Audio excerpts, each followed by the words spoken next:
क्यान्सरका बिरामीलाई मनोबल बढाएन भने के हुन्छ भन्दाखेरि शरीर झनै कमजोर हुन्छ, उहाँहरूले रोगसँग लड्न सक्ने उहाँहरूको त्यो सम्भावनै हुँदैन। म एउटा क्यान्सर सर्भाइभर, म ब्लड क्यान्सर सर्भाइभर हो।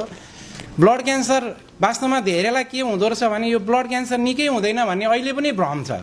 तर म 5 वर्ष भयो मैले ब्लड क्यान्सरलाई जितेको, र क्यान्सर सबै क्यान्सर जित्न सकिन्छ। तर एउटा कुरा के चाहिँ हो भने क्यान्सर समयमै डायग्नोस हुनु पर्यो, समयमै क्यान्सर पत्ता लाग्यो भने चाहिँ क्यान्सरलाई जित्न सकिन्छ।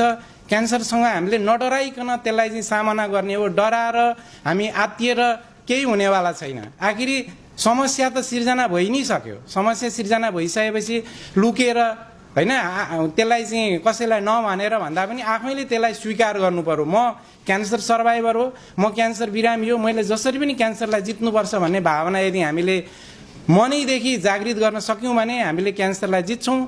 त्यो एउटा प्रण गर्ने कार्यक्रम पनि हो आजको यो जुन बेल अफ सेलिब्रेसन भनेको छ, बेल अफ होप, जुन घन्टीले हामीलाई के सङ्केत गर्छ भन्दाखेरि क्यान्सर निको हुन्छ, डटेर मुकाबला गर्ने हो भन्ने खालको सन्देश दिन हामीले आज यो ऐतिहासिक कार्यक्रम गरेका छौँ विराट क्यान्सर इन्स्टिच्युटमा।